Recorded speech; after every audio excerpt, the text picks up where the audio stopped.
Hello student, video में सभी का स्वागत है। आज के वीडियो में देखेंगे हम सर्वनाम। जो प्रीवियस लेसन है उसके बाद हम देखते हैं 7 नंबर का लेसन सर्वनाम। अब आप सर्वनाम को इंग्लिश में बोलते हैं प्रोनाउन। आपको सर्वनाम प्रीवियस क्लास में भी हुआ है, फिर भी एक बार हम इस लेसन को रिवाइज करते हैं। सर्वनाम किसे कहते हैं? फॉर एग्जाम्पल यहाँ पे देखिए कुछ एग्जाम्पल दिए हुए हैं। सुनीता 8वीं कक्षा में पढ़ती है। सुनीता की माताजी अध्यापिका है। सुनीता स्कूल जा रही है। सुनीता की माताजी कक्षा में पढ़ा रही है। अब यहाँ पे देखिए कितनी बार सुनीता शब्द आया है ना। सुनीता 8वीं कक्षा में पढ़ती है, सुनीता स्कूल जा रही है, सुनीता की माताजी अध्यापिका है, सुनीता की माताजी कक्षा में पढ़ाती है। और अगर हम कुछ और सेंटेंस जोड़ेंगे तो सुनीता के बहुत सारी सहेलियाँ हैं, सुनीता वॉलीबॉल खेलती है, सुनीता बाज़ार जाती है, सुनीता पढ़ाई करती है। अब यहाँ पे बार बार सुनीता शब्द आया है तो वो सुनने में हमें थोड़ा सा अलग लगता है।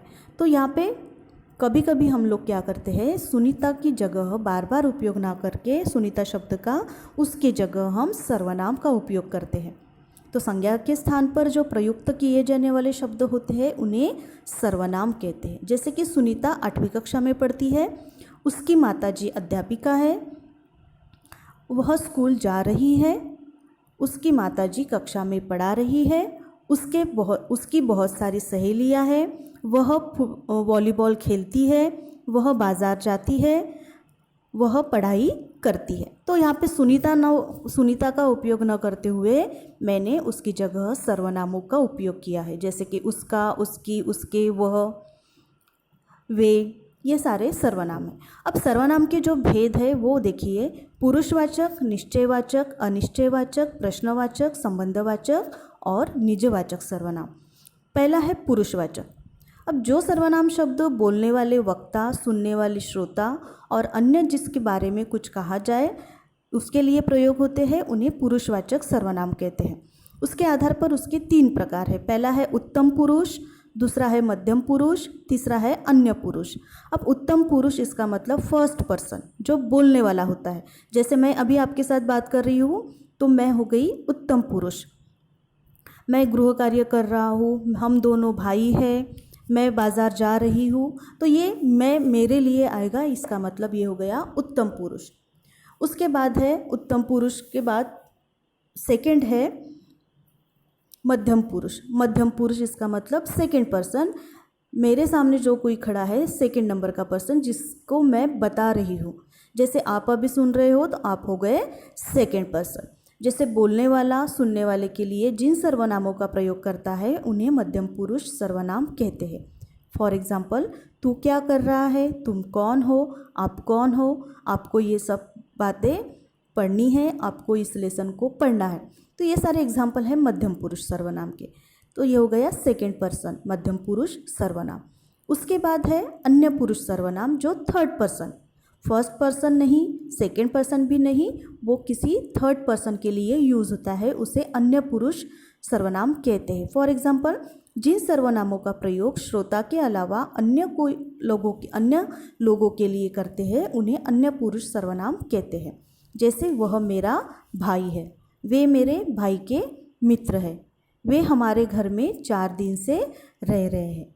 तो ये जो सारे हैं ये किसी थर्ड पर्सन के लिए हम लोग बोल रहे हैं। वे, तुम भी नहीं, मैं भी नहीं, वे किसी तीसरे लोगों के लिए बोल रहे हैं, इसलिए इन्हें अन्य पुरुष सर्वनाम कहते हैं। इसका मतलब उत्तम पुरुष फर्स्ट पर्सन, मध्यम पुरुष सेकंड पर्सन, अन्य पुरुष थर्ड पर्सन। दूसरा जो प्रकार है वो निश्चयवाचक सर्वनाम, कन्फर्मेशन। किसी पास या दूर के व्यक्ति, वस्तु या स्थान का संकेत करने वाले सर्वनाम को निश्चयवाचक सर्वनाम कहते हैं। फॉर एग्जाम्पल, यह, वह, ये, वे, इन्हें संकेतवाचक सर्वनाम भी कहा जाता है। जैसे कि यह मेरी घड़ी है, कन्फर्म है कि यह मेरी घड़ी है। वे मेरी किताबें हैं, वहाँ पे जो किताबें रखी है वो मेरी है, ये कन्फर्म है, निश्चय है। वह मेरी गाड़ी है, वह मेरी साइकिल है। तो यहाँ पे निश्चयवाचक सर्वनाम है। अनिश्चयवाचक सर्वनाम, जिन सर्वनामों का प्रयोग हम अनिश्चित व्यक्ति या वस्तु के लिए करते हैं उन्हें अनिश्चयवाचक सर्वनाम कहा जाता है। जैसे कि कोई, कमरे के बाहर कोई है, कुछ, वहाँ कुछ है, कुछ चीज़ें मैंने पैकेट में रख दी, कुछ कंफर्म नहीं है, वो चीज़ें कितनी है, 1 है, 2 है, 3 है, वो पता नहीं है, लेकिन कुछ, तो ये हो गया अनिश्चयवाचक। उसके बाद है प्रश्नवाचक, जहाँ पे क्वेश्चन है वहाँ पे प्रश्नवाचक सर्वनाम। वहाँ कौन है, यह काम किसने किया है, उसने क्या पूछा, किसे बुला रहे हो, तुम जाते क्यों नहीं, ये सारे जो है ये प्रश्नवाचक सर्वनाम है। संबंधवाचक सर्वनाम 5 नंबर का देखिए, जिन सर्वनामों से वाक्य में प्रयुक्त दूसरे सर्वनाम से संबंध स्थापित किया जाता है उन्हें संबंधवाचक सर्वनाम कहते हैं, जैसे कि जो, वह, जैसा, वैसा आदि। तो जो मेहनती होता है उसे सफलता ज़रूर मिलती है। जिनसे तुम बात कर रहे थे वही राकेश जी है। अब संबंध देखिए, जैसी करनी वैसी भरनी, यानी जैसा काम करोगे वैसा आप भरोगे। जो मेहनत करेगा वो सफलता पाएगा, जो मेहनत करने वाला होता है उसे सफलता मिलेगी ही मिलेगी। इसका मतलब मेहनत के साथ उसकी सफलता का संबंध आया है, तो यहाँ पे संबंधवाचक सर्वनाम। उसके बाद है लास्ट निजवाचक सर्वनाम, स्वयं के लिए। जो सर्वनाम स्वयं अपने आप के लिए प्रयुक्त होते हैं वे निजवाचक सर्वनाम कहलाते हैं, जैसे कि आप, स्वयं, खुद, अपने आप आदि। आप स्वयं ही उनसे मिल ले, आप खुद ही उनसे बात कर ले। गांधी जी अपना सब काम अपने आप करते थे। दूसरा एग्जाम्पल मैं बताऊंगी आपको कि मैं स्वयं वहाँ पर जाऊंगी। तो निजवाचक, निज मीन्स खुद के लिए आए हुए सर्वनाम। सर्वनाम के संबंध में कुछ महत्वपूर्ण बातें।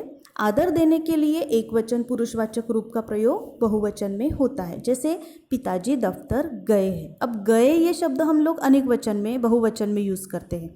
लड़का गया है, लड़के गए हैं। लेकिन कभी कभी क्या होता है, हमें किसी को अगर रिस्पेक्ट देनी है तो हम वो बहुवचन में उपयोग में ला सकते हैं, जैसे पिताजी अपने से बड़े होते हैं, पिताजी दफ्तर गए हैं, वे शाम को लौटेंगे। वे जो है ये बहुवचन है, वो नहीं बोलेंगे हम पिताजी को, वो शाम को लौटेंगे, वे शाम को लौटेंगे। आजकल मैं के स्थान पर हम का प्रयोग एक वचन में किया जाने लगा है, जैसे कि हमने साफ साफ कह दिया था कि हम आपके साथ नहीं आएंगे। जैसे कि हम हमेशा बोलते कि मैंने आपको पहले ही बता दिया मैं आपके साथ नहीं आऊँगा, तो मैं की जगह आजकल हम आपका उपयोग या हम का उपयोग करते हैं, जैसे हम आपके साथ नहीं आएंगे, हम वहाँ नहीं जाएंगे इत्यादि। हमें आज ही जाना है, हम आपको सूचित कर देंगे। तो इत्यादि शब्द जो है मैं के स्थान पर हम यूज़ कर सकते हैं। तू का प्रयोग अत्यधिक निकटता या अनादर प्रकट करने के लिए किया जाता है। तू जो शब्द है हम लोग क्या करते हैं, हम मित्र के लिए यूज़ कर सकते हैं, सहेलियों के लिए यूज़ कर सकते हैं, जो हमारे बहुत सारे निकट होता है, जो हमारा आपसे संबंध होता है उसके लिए, जिसके साथ आपसे संबंध होता है उसके लिए हम तू का प्रयोग करते हैं। लेकिन तू जो शब्द है ये अनादर होता है, अनरिस्पेक्ट वहाँ पे हमें दिखाई देती है। औपचारिक के तौर पर आपका ही प्रयोग किया जाता है, जैसे कि आप कहाँ जा रहे हो, है ना। अगर आपके पिताजी है तो आप पिताजी को आप ही बोलोगे, तू कहाँ जा रहा है ये नहीं बोलोगे। तो ये जो है तू शब्द ये अनादर व्यक्त करता है और आप जो शब्द है ये आदर व्यक्त करता है। कोई के साथ हर या सब विशेषणों का भी प्रयोग किया जाता है, इनके प्रयोग एक वचन में होते हैं, जैसे कि हर कोई अपना लाभ चाहता है, सब कोई आजकल परेशान है। तो इत्यादि यहाँ पे कुछ दिया हुआ है। उसके बाद एक बार फिर से रिवाइज करते हैं। संज्ञा के स्थान पर आने वाले शब्द सर्वनाम कहलाते हैं। वाक्य में एक बार संज्ञा शब्दों के प्रयोग के बाद सर्वनाम का प्रयोग किया जाता है। सर्वनाम 6 प्रकार के होते हैं, पुरुषवाचक, निश्चयवाचक, अनिश्चयवाचक, प्रश्नवाचक, संबंधवाचक या निजवाचक। पुरुषवाचक सर्वनाम के 3 प्रकार होते हैं, उत्तम पुरुष, मध्यम पुरुष, अन्य पुरुष। सर्वनाम वचन और कारक के अनुसार अपने रूप बदलते हैं। कारकीय रूपों के अनुसार सर्वनाम की रूप रचना की जाती है। तो यहाँ पे हमारा जो सर्वनाम जो लेसन है ये यहाँ पे समाप्त होता है। इसका जो प्रश्न अभ्यास है वो हम नेक्स्ट इसमें देखेंगे। Thank you.